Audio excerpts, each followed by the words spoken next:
The biggest one is when the story is boring. And no matter how quote-unquote good the story is, it's no good if it doesn't hold people's interest. Hey, podcast listener. You're about to discover insider tips, tricks, and secrets to making more sales and converting more prospects into customers with email marketing. For more information about the Email Marketing Podcast or the Autoresponder Guide, go to dropdeadcopy.com/podcast. Hey, it's John McIntyre here, the Autoresponder Guide. It's time for episode 73 of the McMethod Email Marketing Podcast, where you get nitty-gritty techniques, tips, and strategies to make more money with email marketing and sales funnels in your business so you can have a kick-ass lifestyle and do pretty much whatever the hell you want. Whether it's live in beautiful sunny Thailand, it's actually rainy season right now if I look out the window, or you want to play with your kids or go snowboarding or live in the Arctic Circle, whatever floats your boat. Now, today we're talking to David Garfinkel. David Garfinkel is a hell of a copywriter. Okay, he is the world's greatest copywriting coach, and his clients tend to become leaders in their niches. Now, we're going to talk about that, including who those clients are, a couple of them, in this interview. He's also the moderator of John Carlton's Mastermind. So this guy is one of the top copywriters in the world, and is also the greatest copywriting coach. And he's also available to coach you if you're up for it. And we'll talk about that in the show today as well. Now, copywriting DNA story format, that's the topic for today. He's got a couple different story formats that we're going to run through that you can use in your emails, in your sales letters. Anytime you need to persuade someone to do something, a story is a fantastic piece you can add to the recipe to really pump up the persuasion power, pump up the selling power of what you're trying to achieve. Okay, now these are very simple stories.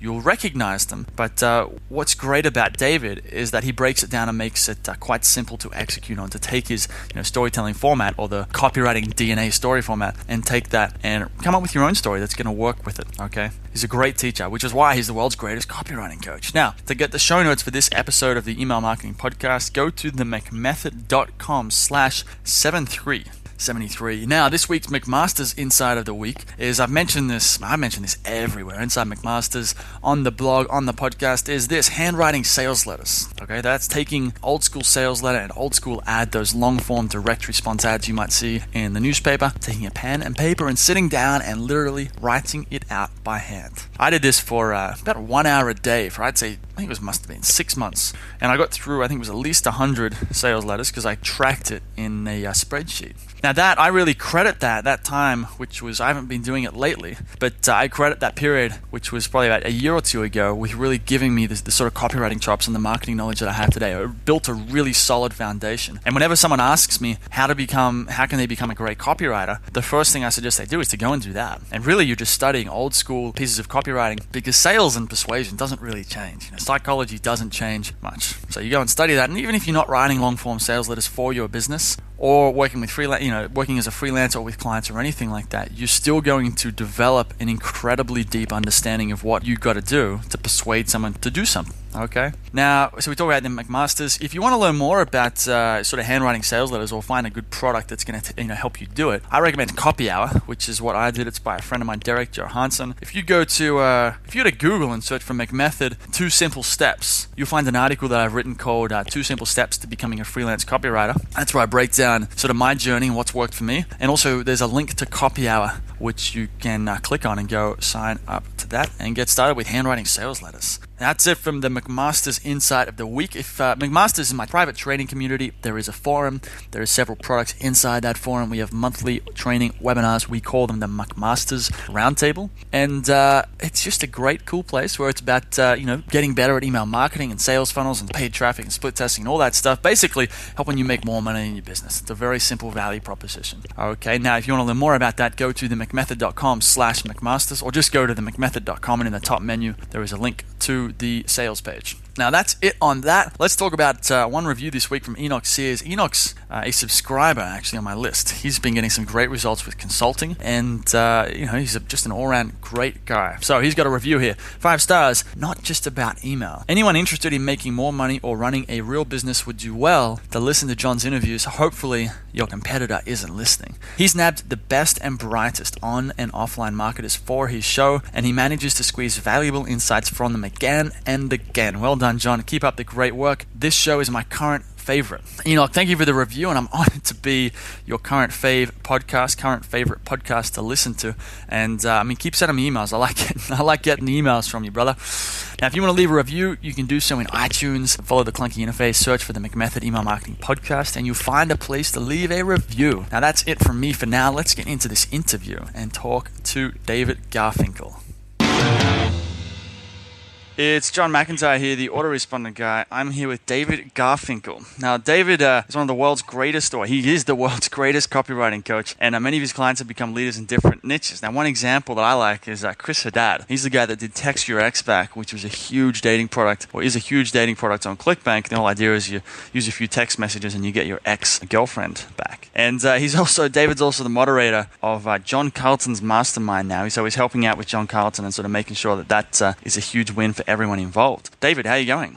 Oh, great. Thanks for the intro and nice to be here. Yeah, I've been coaching people in copywriting and coming out with online courses for almost 15 years now. And, it's interesting, John, because the more things change, the more they stay the same. I mean, the hot thing right now is video sales letters, right? VSLs, as opposed to the written sales letter. But the same basics apply. There are subtle differences and so forth, but, storytelling, making, an experience real through the written word, it's all the same. It's been that way for as long as we've had written words, and it's a lot of fun to me. I started out as a business journalist, and, I did well. I did really well. I became the San Francisco bureau chief for McGraw-Hill World News, but it wasn't me, and so I found my way into copywriting about over 20 years ago, and I just love this field. I love the people in it, and the work that we do. Okay. So what did you do over the last 20 years? Just give me a quick rundown of what sort of happened in the last 20 years. You started writing copy and then you did direct mail stuff? Yeah, I did direct mail. I had a stunning home run early on. I wrote a letter for a small company that turned into $40 million worth of business for them, and it's almost embarrassing when you have that big. I mean, I have had some other multi-million-dollar promotions, but I've never done anything like that since. I met Jay Conrad Levinson, the guerrilla marketing guy, a few years, and he asked me to write a book called Guerrilla Direct Mail with him because I'm just sort of a natural teacher. I love to do it. That book never got written, but we did two others together, and we did an audio book. I don't even know if it's in print anymore, called Guerrilla Copywriting. So, yeah, I basically worked my way up the ranks like anybody else does when you first get started. Worked too hard for too little money. And finally, when I really got it, people just kept asking me to teach them. And that's how I got here. So I spend, maybe half my time coaching and teaching and creating products and half my time actually writing copy for my own businesses and for clients. Okay. So as well as doing the copywriting coaching, you're also, you've got several of your own products that you're writing copy for. Oh, yeah. I have, the copywriting education products, and then I've got something I'm going to be working on in the financial services industry. I really can't talk about too much yet because it's premature. I mean, I'm an entrepreneur at heart, which I guess every copywriter is or should be because, think about it. With one sales letter, if you can create $40 million for a business, that's pretty entrepreneurial. Now, I'm not saying you can or I ever could again, but that's not, just being an artist putting beautiful words together. It's creating business. Yeah, absolutely. Okay. Well, let's get into some of the content. You mentioned a couple of different topics. The one I thought was is the most interesting is this copywriting. You called it the copywriting DNA story format. And,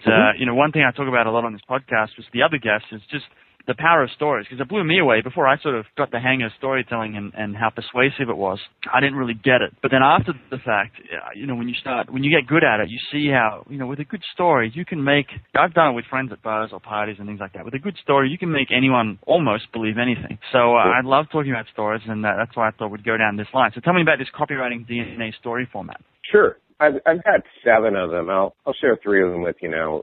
We don't have enough time for all 7. But one thing I like to say is people can argue with an opinion. These days they argue with your fact. But the truth is nobody argues with the story. We're sort of wired to listen to them.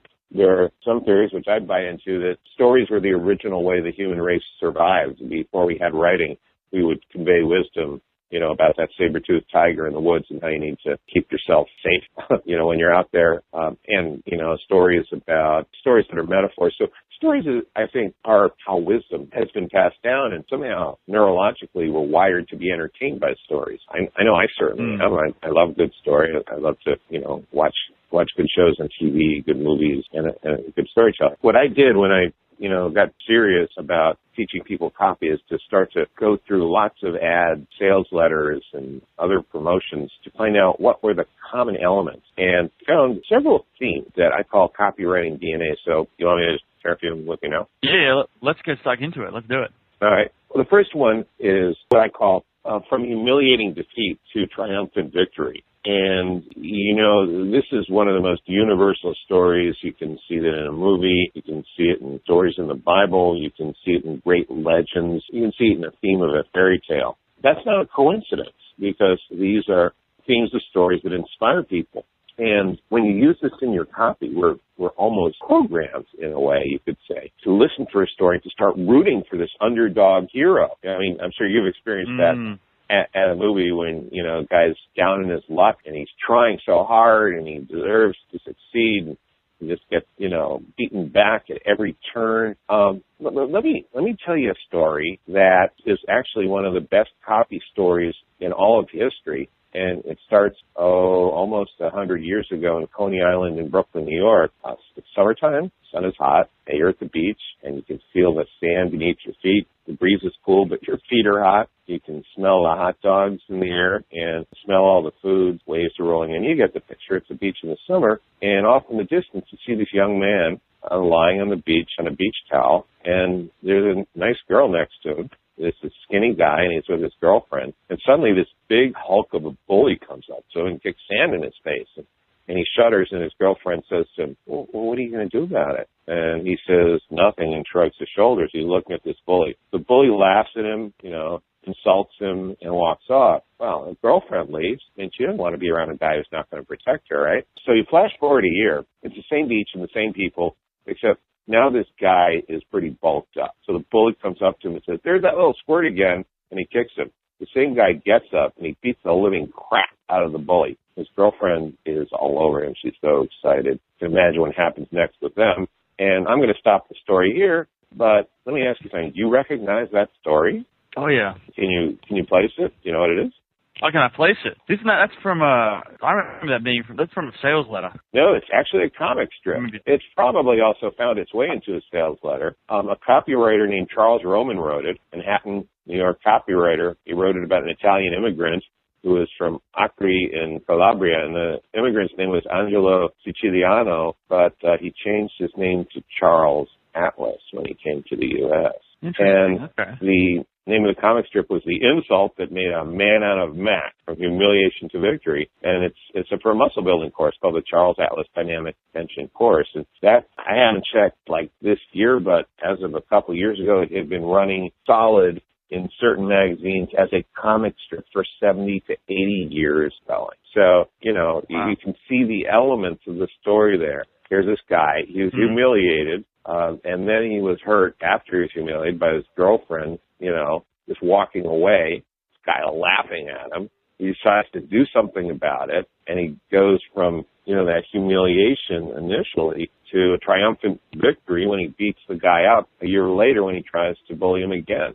You can apply that story to just about anything. It doesn't have to be about muscle building or bullies, but it can be about being defeated and getting up, dusting yourself off, making the changes in your life, whatever that you need to make. And it's a fascinating story. It's interesting to me as I tell it, and I've been talking about this on and off for at least 10 years myself. So, yeah, there's something about that. That's one of the copywriting DNA things, from humiliating defeat to triumphant victory.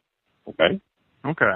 Okay. One thing that I think is worth pointing out is I think sometimes, I've done this before when I was copywriting. I think that, well, if I just tell a story, someone's going to believe me. And that might be true. A story is going to be more persuasive than just telling them the facts, which in that case might have been, buy this muscle building gain weight. But what's really important, or probably the most important part, is that the story is something that resonates with the prospect or the person. So in this case, with this, the skinny guy on the beach, the whole idea is the reason it works is not because it's just a story. It's because that story resonates with skinny guys everywhere because they've had to put up with bullies in school and in college and maybe on the beach.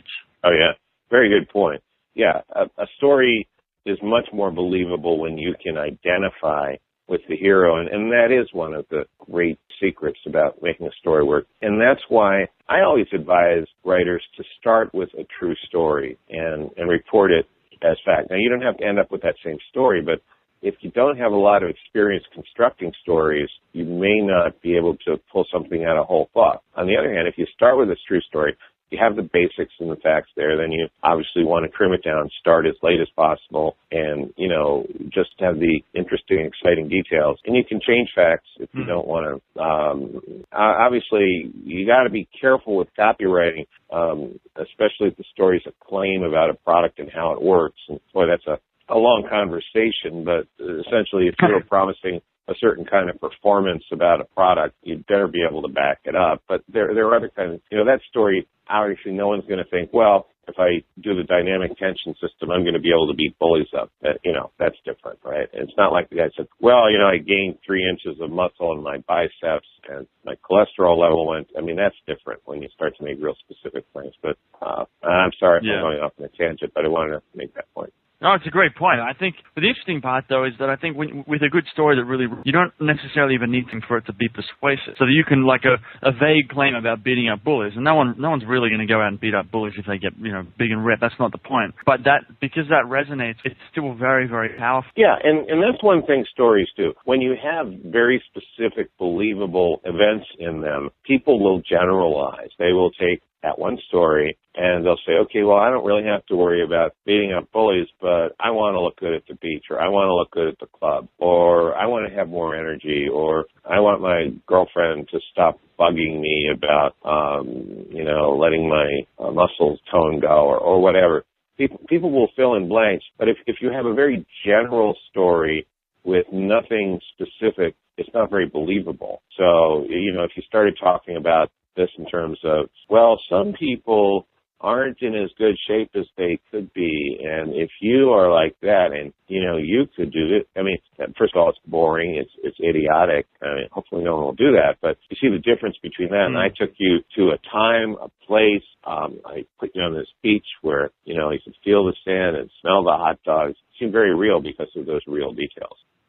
One thing, just to bring it back to email, we talk about email marketing on this podcast, and the reason I love email marketing is because you can take, it's my way of doing email, and several other people I know, is you take a simple story like that, make it 200 or 300 words, and then you have a pitch at the end. And one side benefit of doing email that way is that you end up writing a lot of email. And what that does is you end up writing a lot of stories. So you kind of continually hone this storytelling ability when you realize that you can sort of take anything and turn it into an interesting story. It's quite fascinating. Yeah, you're right, and I love emails. I don't know if you read Ben Settle. I love his stuff all the time, and boy, he's able to tell a good story in 200-300 words. I'm sure you are too. Once you get to practice, you learn. There's certain elements you need a setup and challenge, and the transformation and the result. Right? Setup, challenge.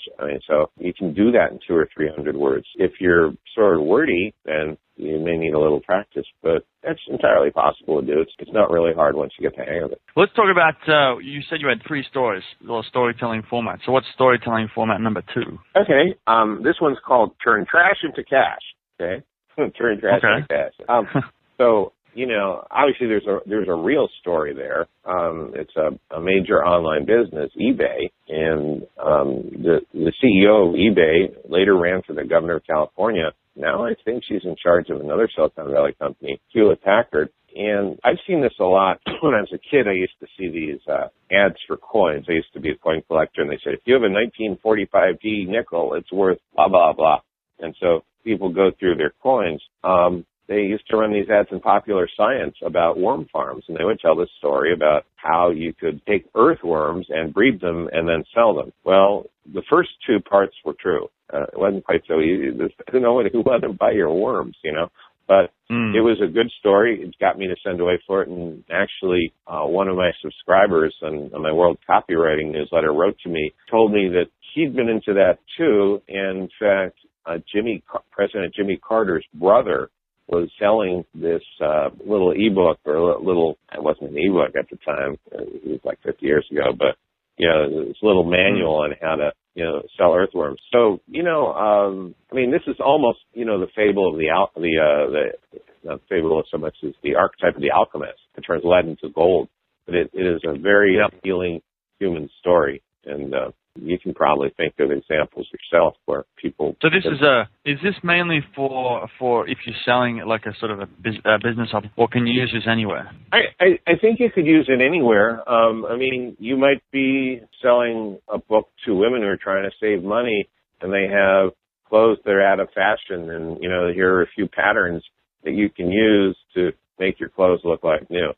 You can see how much I know about women's fashion. That's probably totally impossible, right? But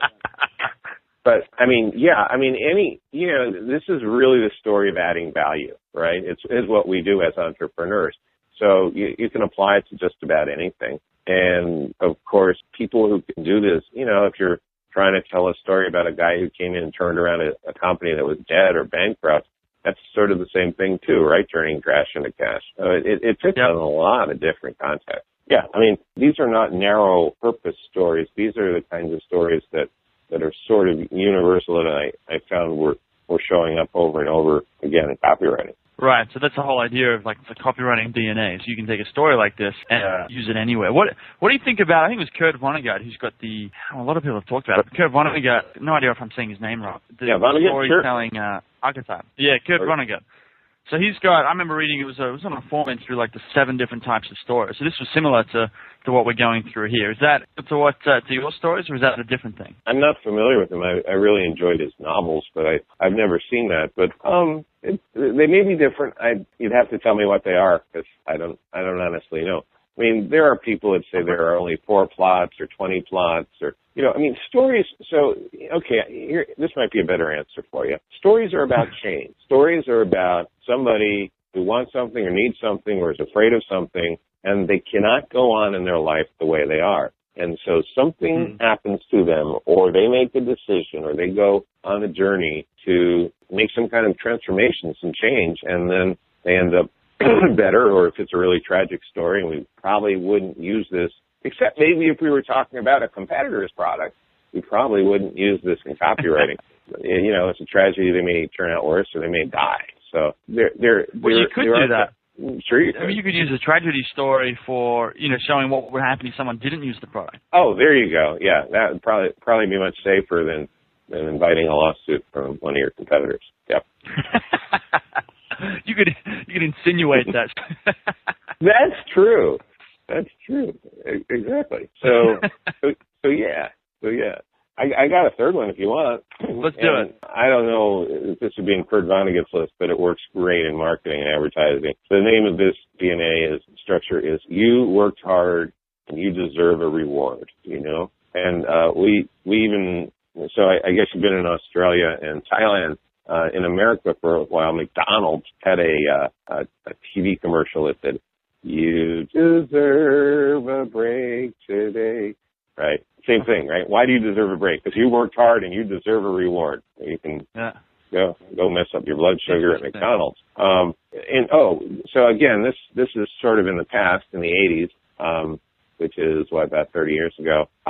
There was a guy named Joe Carbo, who's one of my heroes, great copywriter, great teacher of copywriting, Carbo with a K, K-I-R-B-O. He had a little book called The Lazy Man's Way to Riches. And to my mind, that title, has the implication woven into it that you worked hard and you deserve a reward, meaning you have worked hard all of your life, but you've only made a living, not a fortune, and now you deserve an easier way to make all the money that you deserve. Yeah. And he sold millions. Oh my God, I don't know how many books he sold. He used to run full page ads in the Los Angeles Times, and and he'd make 2 or 3 times the ad cost back. Amazing guy. Interesting. Just with that book, huh? Yeah, and he did a lot of other things too. He did real estate education courses. He did gambling systems. God knows what else he did. I don't know his whole career. I never met the guy. I know people who've met him, but I never met him myself. I remember I think his sales letter was one of the first ones I wrote out by hand when I was doing the whole handwriting exercise. Oh, it's excellent, isn't it? And he tells story after story in there. And he talks about it was one big story, begging the bank for a loan, and himself, and now he's giving them loans, $100,000 a crack with CDs or however that went. I mean, yeah, he's a great storyteller for sure. Yeah, absolutely. All right, well, so that's from humiliating defeat to triumphant victory, turn trash into cash, and it's you've worked hard and you deserve a reward. So just with this last one, you could be selling anything, especially with a product where someone's gonna enjoy it. They're not sort of gonna have to work even harder. Like McDonald's use it with their food. You could use it with that. Gonna make someone relax and have fun. It's like you worked hard. Now you deserve a reward, and the reward is our product. Exactly. That would work very well.